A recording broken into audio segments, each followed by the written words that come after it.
네, 이제 하나님 말씀 함께 나누도록 하겠습니다. 재수 형제가 이제 지지난주였는지 저한테 목사님 신년 설교 그냥 요한복음 하실 거냐고 이렇게 물어봤습니다. 사실 저도 이제 고민이 되더라고요. 새해 첫 주일 설교를 무엇을 해야 하나 이제 좀 고민이 됐습니다. 왜냐하면 오늘 우리 본문이 가룟 유다의 배신이거든요. 그래서 새해 첫날 이제 배신 이야기로 시작한다는 게 좀 마음에 부담이 돼가지고 좀 멋지고 긍정적인 설교를 하는 것은 어떨까 이렇게 생각을 잠깐 했었어요. 하다가 특별한 어떤 목적을 가진 설교보다는 하나님이 늘 그러셨듯이 본문을 통해서 우리에게 늘 말씀해 오셨기 때문에 그냥 요한복음 하면 좋겠다 이렇게 생각하고 요한복음을 하게 됐습니다. 말씀을 묵상하다가 본문을 통해서 하나님께서 우리 공동체에 주시고자 하시는 말씀이 있다는 것을 깨닫게 됐습니다. 그것은 세 가지 내용으로 추려볼 수 있습니다. 첫째는 예수님을 더 잘 알아가자는 것입니다. 또 두 번째는 서로 더 많이 사랑하자는 것입니다. 그리고 세 번째는 십자가의 길을 걷는 한 해가 되었으면 좋겠다 하는 것입니다. 오늘 본문은 이렇게 예수를 알자, 서로 사랑하자, 십자가의 길을 걷자 이 세 가지 내용으로 요약해 볼 수 있습니다. 예수님께서 이제 가룟 유다의 배신을 예고하십니다. 가룟 유다가 예수를 배신하게 된 결정적인 이유는 그 3년이라는 그 긴 시간 동안 예수를 따라다녔잖아요. 그리고 뭘 봤습니까? 예수님의 인격, 예수님의 말씀을 듣고 예수님의 표적을 보고 아무나 경험할 수 없는 거잖아요. 3년 내내 그것을 보고 확인했지만 그는 정작 예수를 몰랐습니다. 예수가 누구신지 몰랐기 때문에 그는 결국은 이제 다시 유대주의, 유대민족주의자로 회귀하는 길을 이제 걷게 됩니다. 저 뒤에 제 얘기 들리십니까? 네, 감사합니다. 네.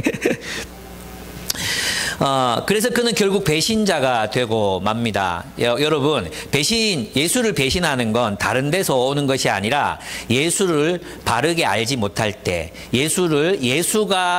예수님이 말씀하신 대로, 예수님이 보여주신, 어려운 말로 하면 계시하신, 예수께서 자신을 계시하신 모습 그대로의 예수님을 믿지 않을 때, 그때 우리는 예수님을 배반하는 사람이 될 수 있다는 것입니다. 예수님은 제자의 이 배신을 예감하시고 심히 고통스러워 하셨습니다. 21절에 보시면 예수께서 이 말씀을 하시고 나서 마음이 괴로우셔서 이렇게 말씀하고 있잖아요. 이 괴로우셔서라는 말은 굉장히 번민하시고 고통하시고 아파하셨다는 그런 뜻입니다. 예수님이 가룟 유다의 배신을 알고 계셨지만 그가 자신을 배신할 것, 그리고 결국 어둠에 사로잡혀서 어둠에서 헤어나오지 못하는 가룟 유다, 결국은 어둠의 세력에, 마귀에게, 사탄에게 포제션, 그냥 소유당해 버리는 그런 모습이 너무나도 고통스러우셨던 것 같아요. 그래서 그 고통스러우셨기 때문에 뭐라고 말씀하시냐면 내가 진정으로 너희에게 말한다. 너희 가운데 한 사람이 나를 팔아넘길 것이다 라고 말씀합니다. 왜 이렇게 말할까요? 고발하려고 하는 게 아닙니다. 저 새끼다. 고발하려고 말하는 게 아닙니다. 예수님이 철저하게 끝까지 숨겨주시거든요. 가룟 유다가 자기를 팔 거라는 걸 숨기십니다. 이제 요한에게만 말씀하잖아요. 그리고 다른 제자들은 이 사실을 모릅니다. 그러니까 예수님은 모르게 가룟 유다 이 말씀은 사실 제자들에게 하신 말씀이 아니고 누구에게 하는 말씀이에요? 가룟 유다에게 하시는 말씀이거든요. 왜 말하겠어요? 돌아오라고, 돌이키라고, 배반의 길을 걷지 말라고, 다시 돌이키라고, 그죠? 베드로도 배신하잖아요. 가룟 유다도 배신하고. 차이가 뭐죠? 한 사람은 돌이키지 못했고 한 사람은 돌이켰다는 것입니다. 베드로는 3번이나 예수를 부인하지만 돌이킵니다. 그러나 가룟 유다는 끝까지 돌이키지 않습니다. 그래서 예수님은 어둠에 사로잡혀 가는 유다, 결국 그가 밖으로 나갔을 때 밤이더라, 이런 문학적인 표현은 그가 밤의 세계로 다시 돌아가 버렸다는 것을 의미하는 그런 은유적인 그런 표현이라고도 할 수 있습니다. 예수님은 제자 중에 한 사람이 자신을 팔아넘길 것을 예고하심으로 배신자이지만 여전히 사랑하시는 그 유다가 돌이키기를 바라는 마음에서 그렇게 말씀하십니다. 예수님이 유다가 돌아서기를 원하십니다. 제자들은 누가 팔지? 그러면서 이제 막 당황해하는 모습들이 나타납니다. 그래서 베드로가 요한에게 예수의 품 안에 이렇게 있다 그랬잖아요. 이게 마치 우리는 이제 요한이 그냥 예수의 품 안에 안기고 나머지 앉아 있는 모습으로 생각하지 그게 아니고 유월절 식사 때는 누워서 식사하게 돼요. 누워서 이렇게 왼쪽 팔로 옆구리를 이렇게 기대고 오른손으로 음식을 이렇게 먹는 거예요. 그러면 요한은 예수님의 오른편에 있었기 때문에 자연스럽게 그 머리가 예수님의 가슴팍에 이렇게 위치할 수밖에 없는 그런 위치였지요. 그래서 이렇게 돼 있었어요. 이렇게. 그리고 가룟 유다는 예수님 왼편에 있었어요. 그래서 예수님이 포도주에 떡을 빵을 찍어서 이렇게 줄 수 있는 거리에 있었거든요. 그건 뭘 말해주겠습니까? 가룟 유다는 굉장히 공동체 안에서 신뢰받는 위치에 있었다는 거죠. 여러분 재무 담당, 재정 담당 누구 시킵니까? 아무나 안 시킵니다. 그죠? 좀 사기성이 있거나 돈을 잘 관리를 못하겠거나 이런 사람 안 시킵니다. 그죠? 누구 시킵니까? 민지혜 같은 사람 시킵니다. 민지혜 같은 정말 거짓말 못하고 정직한 사람들 시킵니다. 그게 재무잖아요. 재정이잖아요. 그러니까 가룟 유다는 공동체 안에서 굉장히 인정받는 그런 인물이었어요. 근데 의외의 뜻밖의 배신이 일어났던 것입니다. 의외. 그러니까 가룟 유다는 굉장히 이제 요한은 그가 도둑이더라 이렇게 쓰고 있지만 실제로 가룟 유다가 처음에는 굉장히 신뢰받는 성실하고 아주 이렇게 멋진 그런 인물이었다는 것을 어느 정도 알 수 있습니다. 예수님은 품 안의 제자에게 자신을 배신하는 사람이 누구인지를 알려주십니다. 그러면서 빵을 포도주에 찍어 내가 빵을 건네는 사람이 그가 배신자일 것이라고 말합니다. 빵을 포도주에 찍어서 이렇게 준다는 것은 우정의 행위입니다. 당신은 내 친구다. 나는 당신을 내 친구로 생각한다. 이런 의미입니다. 예수님의 우정은 가룟 유다가 배신할 걸 아시지만 끝까지 그를 친구의 자리에 두고 싶어 하십니다. 다시 친구가 되라고. 다시 돌아오라고. 하나님 그런 분입니다. 하나님은 항상 끝까지 기회를 주시는 그런 분이십니다. 그런데 이제 가룟 유다는 돌이키지 않습니다. 그리고 그는 우정의 행위로 예수님을 배신합니다. 나중에 군인들과 함께 예수를 찾아왔을 때 입맞춤 하잖아요. 그 입맞춤 한다는 것은 우정의 행위이거든요. 예수님의 우정은 끝까지 그를 기다려주고 믿어주는 행위였지만 가룟 유다의 우정의 행위는 결국 배신의 행위로 끝이 나고 맙니다. 이것은 굉장히 아이러니한 그런 모습들을 이제 보여주고 있습니다. 여러분 우리는 이렇게 생각해요. 아니 그럼 목사님 유다가 배신하지 않았으면 예수님 십자가에 못 박히지 않았을 거 아니에요. 예수님이 십자가에 못 박히지 않았으면 우리가 구원받지 못했을 거 아니에요. 이렇게 논리적으로 보는 분들이 계세요. 근데 유다가 배신하지 않아도 이미 예수님은 유대인들에 의해서 죽을 운명이었어요. 이미 유대인들 사이에서 예수를 죽여야겠다는 그런 살기충천한 그런 마음들이 가득 차 있었기 때문에 유다가 굳이 배신할 필요는 없었습니다. 왜냐하면 예수님에 대한 적이 예수님에 대한 살이가 이미 유대인들 가운데 아주 팽배해 있었기 때문입니다. 그렇습니다. 유다는 그 빵을 이제 여기도 하나의 어떤 우리가 이해할 수 없는 어떤 이야기가 나오는데 유다가 그 빵을 받자 예수를 팔 결심을 결행하게 됩니다. 이걸 잘 모르겠어요. 예수님이 유다를 넌 아직 내 친구야 라고 이렇게 딱 이렇게 얘기했을 때 그 행동을 보여줬을 때 어떤 행위를 합니까? 팔아야겠다. 내가 이 예수는 유대 당국에 넘겨야 돼. 이렇게 생각을 하잖아요. 이거는 이제 결정적인 예수의 이제 유다의 예수님에 대한 이제 배신을 의미해요. 결심하는 거죠. 나는 당신 친구가 아니야. 이거죠. 이 친구로 빵을 떼줬잖아요. 근데 이제 결심하는 건 뭐예요? 난 당신의 친구가 아니야. 난 당신의 적이야. 이러면서 이제 유다는 어디로 돌아갑니까? 유대 공동체로 돌아갑니다. 이제 굉장히 유다가 왜 예수를 팔려고 마음먹었는지가 굉장히 이 동기가 막연해요. 나타나지 않아요. 본문에서는 선명하게 유다의 동기가 나타나지 않습니다. 예를 들어 제사장 그룹에서 유다를 협박했을 수도 있죠. 가족을 죽이겠다거나 이런 내용들은 나타나지 않습니다. 왜냐하면 그 당시 제사장 그룹에서 이제 어떤 이제 반란을 일으키려고 이제 유다가 질럿이었어요. 질럿당 열심당원 중에서도 어떤 반역자들이나 또는 친일처럼 이렇게 로마에 부역한 사람들 암살하는 일을 했던 사람들이 질럿들이 일이었거든요. 그 유다가 그 질럿 땅의 일원이었기 때문에 아마도 그런 협박을 받았을 수도 있다 이렇게 생각은 할 수 있지만 이건 그냥 추측이에요.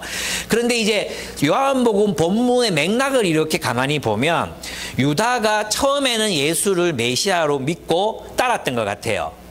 그런데 결정적인 사건이 뭐냐 하면 그 여인 마리아가 예수님께 향유를 부은 사건 이후에 유다가 예수를 팔 결심을 확고하게 하게 되는 것 같아요. 그죠? 문맥에 보면.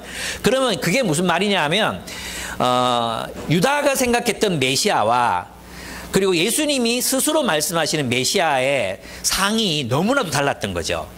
예수님은 계속해서 뭐라 예수님이 결정적으로 이제 막 유대 예루살렘 들어갔을 때 막 호산나 호산나 왕이다 그죠 오시는 왕이시다 메시아다 직접적으로 막 군중들이 막 이렇게 얘기했는데 예수님 제자들 모아놓고 뭐라고 말씀하십니까? 나는 죽을 것이다. 나는 십자가를 질 것이다. 그리고 내가 십자가를 져야지만 하나님 나라가 온다. 내가 십자가를 칠 때 하나님 나라가 창조돼 이런 얘기를 하니까 유다는 예수가 죽어야 되는 이유에 동의가 안 되는 거죠. 그리고 그 예수가 메시아가 아니라고 이제 확신하게 되는 것입니다. 유다의 입장에서. 그리고 뭐 어떤 걸 결정하게 되냐면 그러면 예수는 누구인가? 유대민족을 약화시키고 그리고 또 로마의 공격의 빌미가 될 수 있는 그런 어떤 위험 인물이라고 인식했던 유대민족주의자들과 결을 같이 하게 되는 겁니다.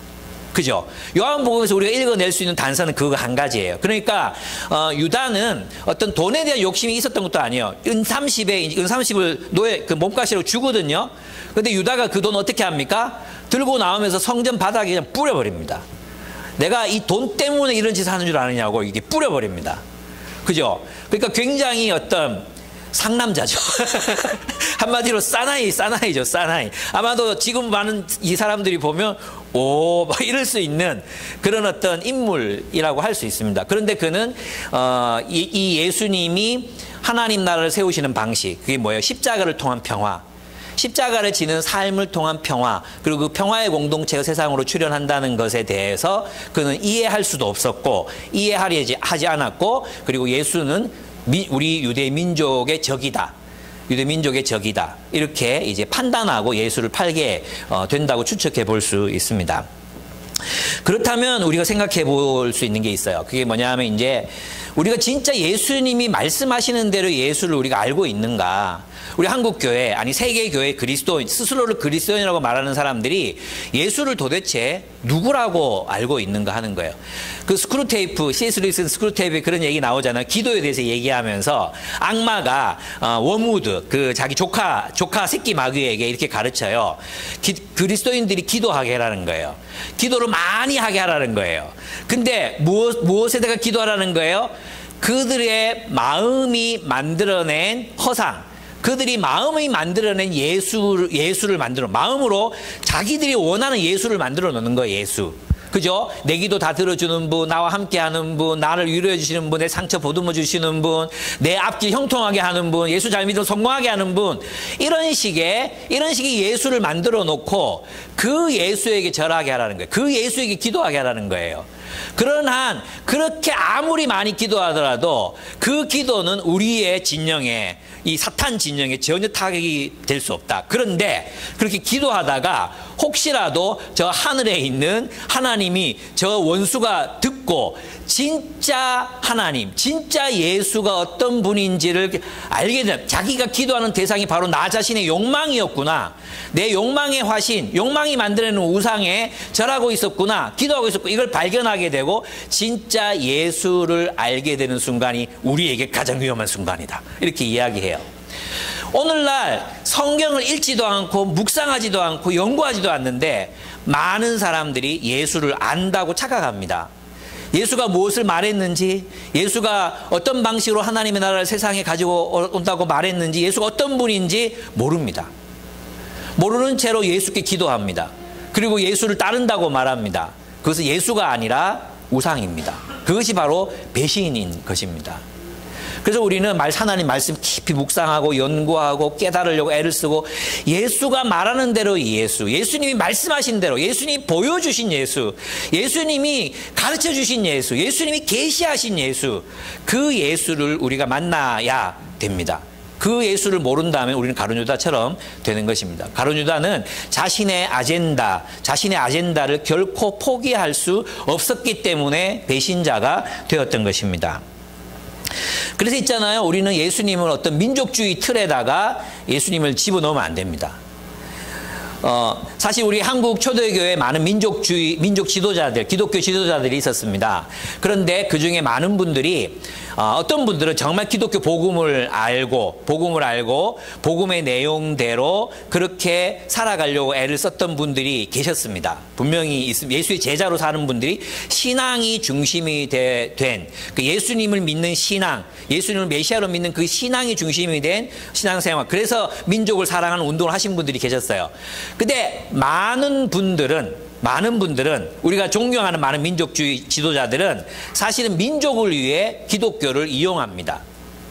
민족주의를 위해서 기독교를 활용하는 거죠. 대표적인 인물이 김구 선생이라고 할 수 있습니다. 김구 선생이 쓴 책이나 기록이나 이렇게 읽어보면 우리 그분이 기독교를 믿었다고 생각하지만 기독교가 민족에게 유익이 됐기 때문에 기독교를 받아들였지 기독교 사상으로 김구 선생이 산 게 아니에요. 왜냐하면 김구 선생은 굉장히 많은 정적들을 암살하고 죽이고 했던 전적들이 있습니다. 그것은 예수님이 십자가의 길을 아는 사람이라면 선택할 수 없는 길이었어요. 제 말 이해되십니까? 많은 민족주의자들이 민족주의자였지 사실 진실한 의미에서 기독교인이었는가는 질문해 볼 필요가 있다는 거예요. 예. 그렇게 한국 기독교는 처음부터 어쩌면, 이렇게 각도가 어긋나기 시작했을지도 모른다는 생각이, 듭니다. 이념이 복음 위에 서면 안 됩니다. 오늘 한국교회 극우교회들, 극우주의를 따르는 교회들을 보면 십자가의 복음이 이념 위에 있어야 되는데 십자가의 복음 위에 이념이 있습니다. 이것은 저만의 생각이 아니었어요. 대구에 이제 성경을 꽤 연구하시고 공부하시고 가르치시는 분들이 모임을 가졌습니다. 앞으로 이런 분들이 모임을 가지자, 우리의 목소리를 내자 해서 이제 우리 3분이 모였고, 다음 달에는 5분이 모이고, 그리고 그 다음 달에 한 10분 정도 이렇게 모여가지고 우리가 함께 이제 문제를 이야기를 하려고 해요. 지금 한국교회 문제가 무엇입니까? 바로 혼합주의라는 것입니다. 혼합주의. 복음과 이념이 막 섞여 있습니다. 복음과 이념이 결합을 해가지고 마치 그게 기독교인 것처럼, 자본주의가 기독교인 것처럼, 자본주의를 보호하는 게 기독교를 보호하는 것처럼 생각하는 분들이 굉장히 많습니다. 왜 그렇습니까? 복음과 이 세상의 이념, 가치관을 분리시키지 못하기 때문입니다. 그래서 우리 그분들과 함께 얘기를 나누면서 그런 얘기를 했어요. 이 복음 위에 이념이 자리하게 됐는데 이건 엄격한 의미에서 배교가 아니냐.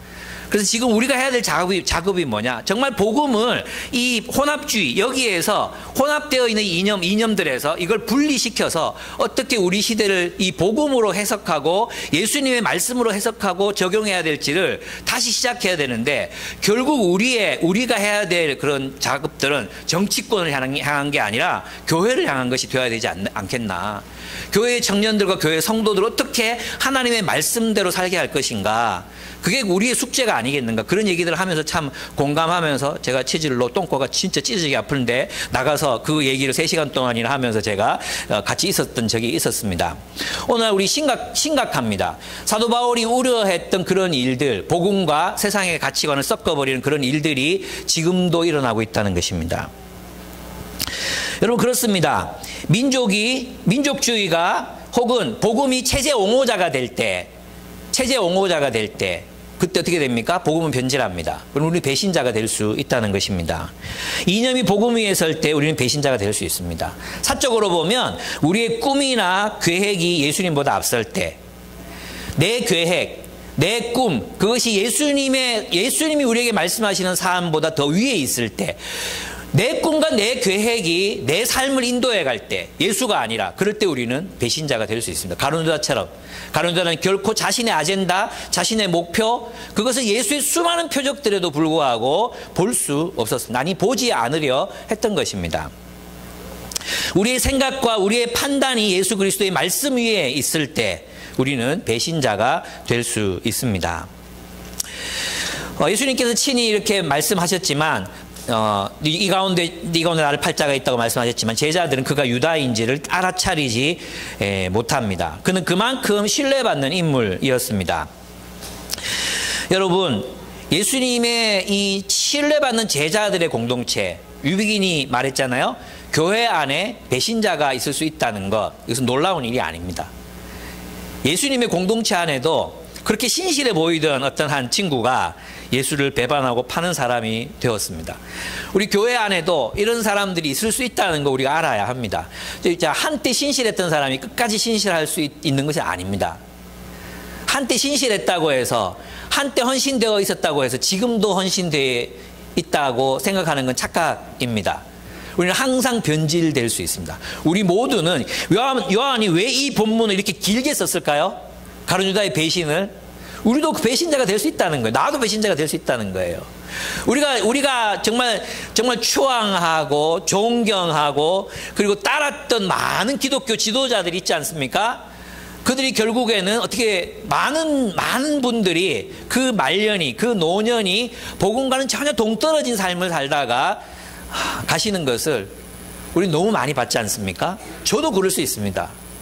여러분, 이 말은 있잖아. 여러분도 그럴 수 있다는 사실을 알아야 됩니다. 어떻게 될 때요? 예수를 알려는 시도를 그칠 때. 예수님을 알아가고 또 알고, 예수도 알기 원하네, 예수도 알기 원하네, 내 평생의 소원 예수도 알기 원하네. 이 예수를 알고자 하는 열망이 우리 마음에서부터 떠나게 될 때, 예수를 사랑하는 마음이 우리에게서 떠나게 될 때, 그때 우리는 타락하게 된다는 것입니다. 그래서 존경받는 목사가 배신자가 될 수 있습니다. 복음의 배신자가 될 수 있습니다. 공동체에 신실한 사람들이 예수를 배신하는 사람이 될 수 있습니다. 그 사람이 나 자신이 될 수도 있습니다. 여러분, 올 한 해 주님이 말씀하십니다. 배반하지 마라. 나를 배반하지 마라. 그리고 뭐라고 말씀하십니까? 나를 알라. 나를 알라. 내가 보여준 대로의 나. 너희가 너희의 욕망을 투사하지 말고, 너희가 보고 싶은 예수만 보지 말고, 너희가 보기 싫고 너희가 듣기 싫고 너희가 따르기 싫더라도 예수가 말씀하시는 예수, 예수가 말씀하시는 예수, 성경이 말씀하시는 예수, 하나님이 말씀하시는 예수, 그 예수가 누구이신지를 알고 그를 따르라는 것입니다. 그럴 때 우리는 새로운 삶을 살아갈 수 있습니다. 투사하지 마십시오. 여러분의 욕망을 예수에게 투사하지 마십시오. 여러분의 이념을 예수님께 투사하지 마십시오. 우리는 오직 예수, 오직 예수, 그 예수를 알려는 열망 가운데 살아야 하고 그 열망이 우리를 구원할 것입니다. 아멘? 예. 첫 번째 배반하지 말자였고, 예, 주님을 알자. 두 번째, 서로를 더 사랑하는 한 해가 되기를 이 본문 우리들에게 가르치고 있습니다. 예수님은 이제 가룟 유다가 예수를 팔 마음을 먹고 이제 결행하기 위해서 밤으로 나아가잖아요. 어둠 가운데 나가는 모습을 보시고 나서 이렇게 말씀하십니다.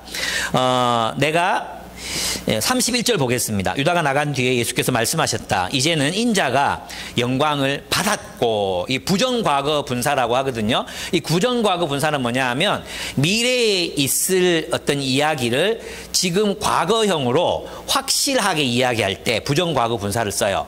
그래서 이 말은 뭐냐 하면 예수께서 십자가를 지시겠다, 이 말을 영광을 받았고 라고 말하는 것입니다. 그리고 하나님께서도 영광을 받을 것이다, 이렇게 말하는 거예요.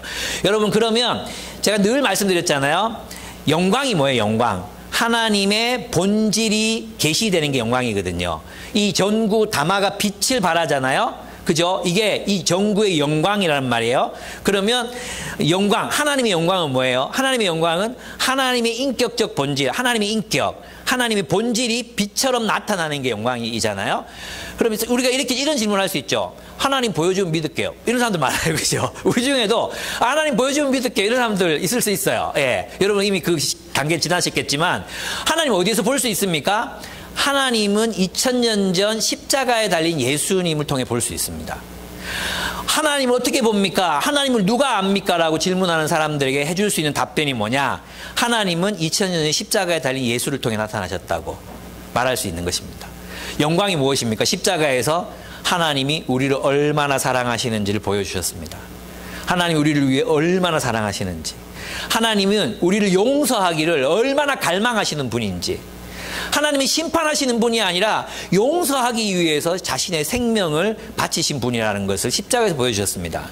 하나님께 중요한 것은 화해라는 것, 분쟁이 아니라 굴림이 아니라 화해라는 것을, 하나님은 정말 섬기는 분이시라는 것을, 하나님은 굴림하는 자가 아니라 종된 분이시라는 것을, 하나님은 희생하는 분이시라는 것을 우리들에게 십자가를 통해서 보여주셨습니다. 그래서 십자가에서 하나님의 영광이 나타난 것입니다. 인자의 영광이 나타난 것입니다. 우리가 섬기는 하나님이 그런 하나님, 우리가 믿는 예수님이 그런 예수님이십니다. 얼마나 멋집니까?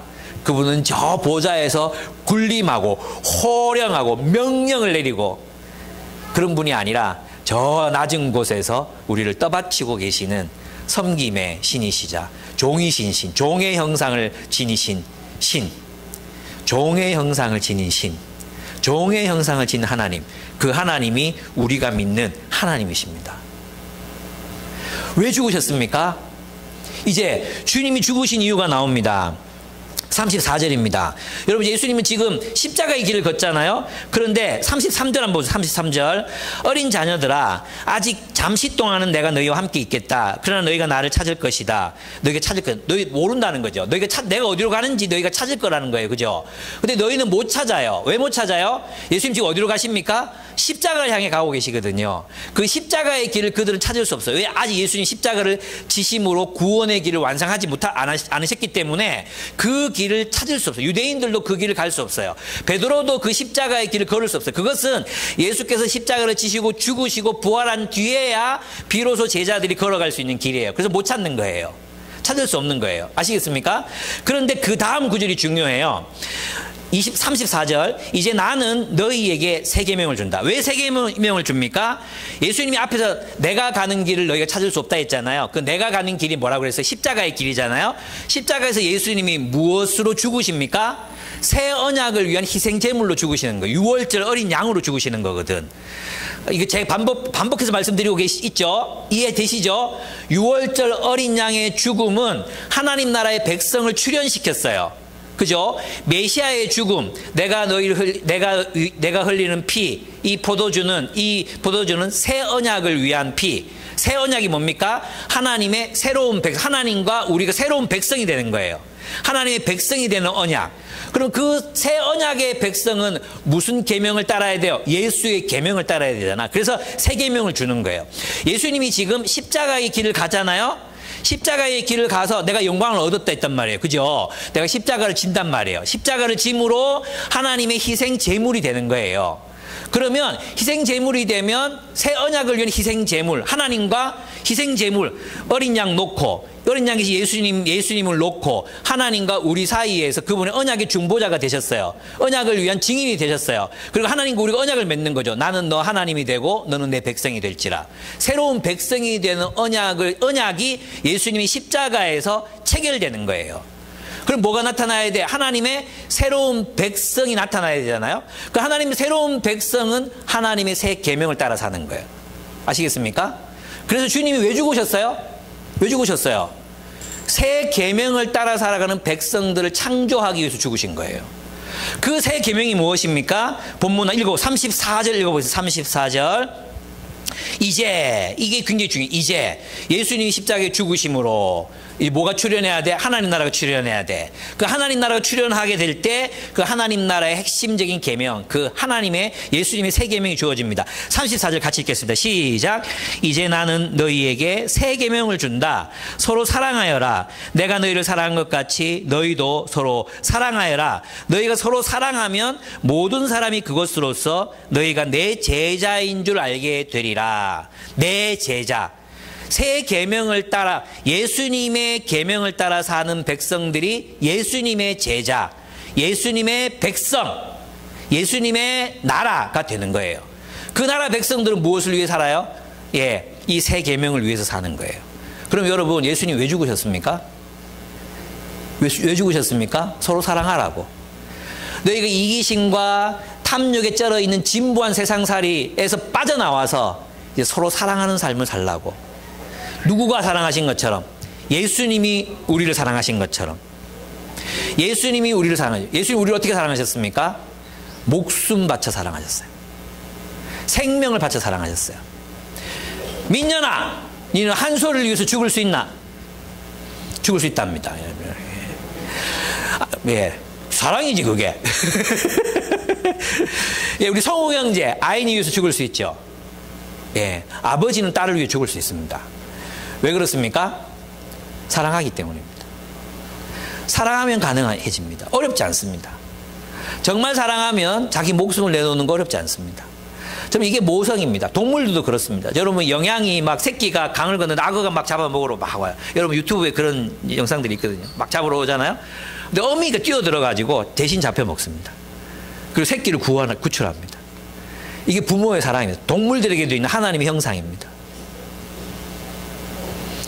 사람은 가능해요. 저는 이 식탐이 많거든요. 식탐이 많은 사람이에요. 그게 맛있는 게 있으면 참을 수가 없어요. 그냥 막 먹어야 돼요. 근데 있잖아, 아들들이 생기니까 아들들이 좋아하는 게 있잖아요. 그럼 남겨놓게 돼요. 그래도 뭐 칼치, 동갈 이런 거 제일 큰 거 이런 걸로 남겨놓게 돼요. 내가 이걸 왜 남겨놓지? 내가 그걸 남겨놓으면서 신기해. 그게 하나도 먹고 싶지 않아요. 자식들이 먹을 걸 생각하니까. 이게 뭡니까? 사랑입니다. 여러분, 우리의 목표는 그냥 적당히 사랑하고 그치는 게 아닙니다. 우리가 서로를 사랑할 때 어디까지 사랑해야 합니까? 주님이 우리를 사랑하신 것처럼 우리도 목숨을 다해 서로를 사랑해야 합니다. 이게 우리의 목표입니다. 여러분 묻고 싶겠죠? 목사님 우리를 얼마나 사랑하세요? 목숨 바쳐 사랑하실 수 있습니까? 천만에요. 저는 아직 여러분을 위해 죽을 만큼 여러분을 사랑하지 않습니다.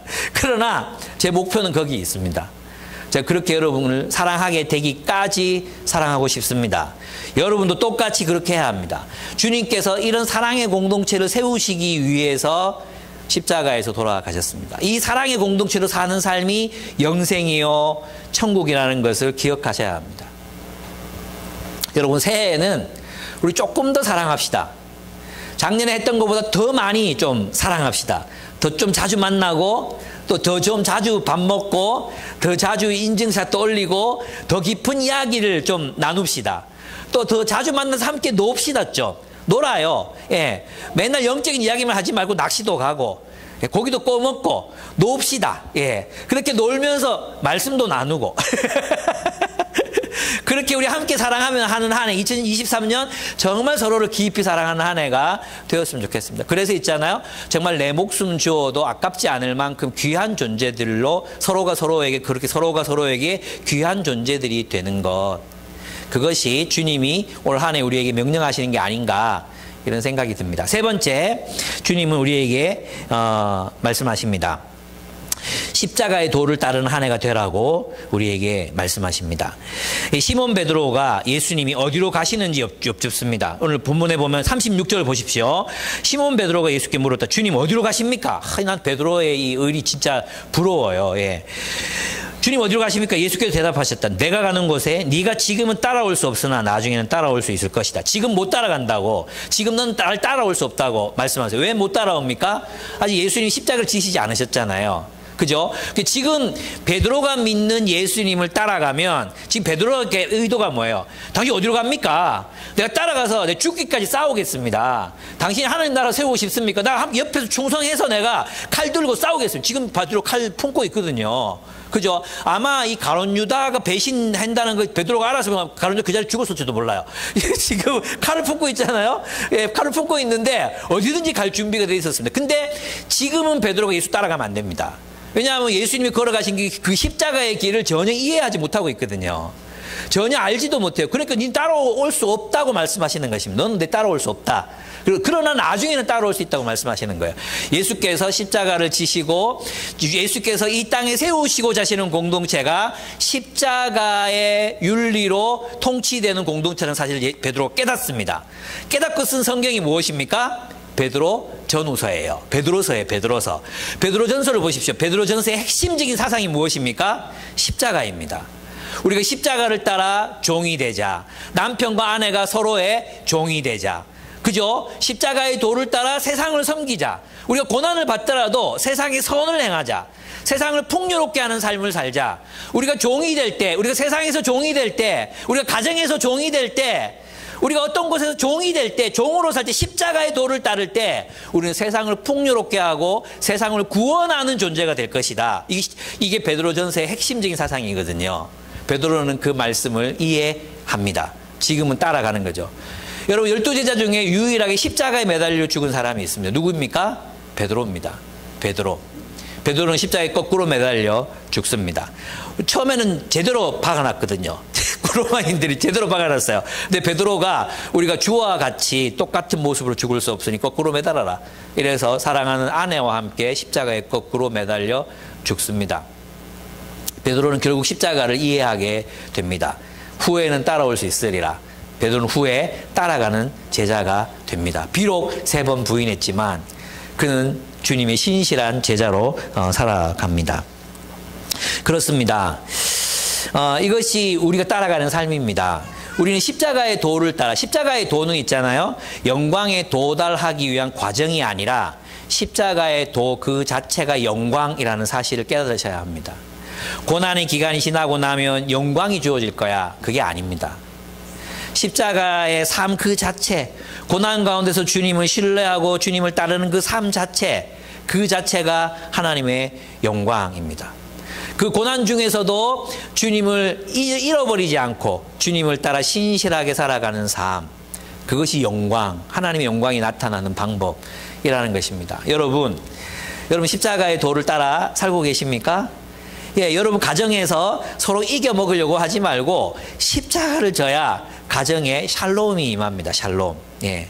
여러분의 직장 생활 속에서 여러분들이 누군가의 군림 아래 드는 것이 아니라 그들을 위해 십자가를 질 때, 그때 그 직장 안에 우리를 통해 그 직장이 번영, 하나님의 평화가 임하게 됩니다. 교회 공동체도 마찬가지입니다. 여러분 있잖아요. 내가 이 얘기를 해야 될지 말아야 할지 모르겠는데 교회를 떠나면서 어디 가서든 하나님 말씀대로 살겠습니다. 그런데 우리 교회에서 예를 들어 관계에 적응하기가 참 어려웠습니다. 이렇게 이야기하잖아요. 저는 그 얘기 듣고 좀 웃었어요. 말씀의 핵심이 뭔가? 말씀의 핵심이 뭔가? 정말 사랑하기 어려운 사람들 사랑하고 섬기고 하는 게 말씀 아닙니까? 그게 주님의 계명 아닙니까? 말씀대로 산다는 것은 바로 주님께서 지금 여러분 옆에 허락하신 이 사람들을 사랑한다는 뜻인데 적응을 못하고 이런 이야기가 저는 아직 좀 이해가 잘 안 되긴 해요. 물론 그 어떤 마음인지 어떤 아픔인지 뭐 이런 건 어느 정도 알겠지만 결국 우리 자신을 꺾어 가야 되는 문제가 아닌가, 저는 그런 생각을 하게 됩니다. 여러분 올 한 해 정말 신실하게 한번 십자가 따라가 봤으면 좋겠어요. 예수님이 십자가의 길, 그 길을 한번 따라가 봤으면 좋겠습니다. 나를 내려놓고 용서하고 화해하고 용납하고 섬기고 종이 되고 가진 것을 나누고, 예, 어쩌면 세상이 이야기하는 것과 정반대의 삶 아닙니까? 높은 곳에 가야 안전하고 많이 모아야 안전하고, 그죠? 지배하는 자리에 서야지 안전하고 돈이 나를 보호해주고, 우리는 그렇게 생각하는데 주님께서는 십자가를 지라고 말씀하십니다.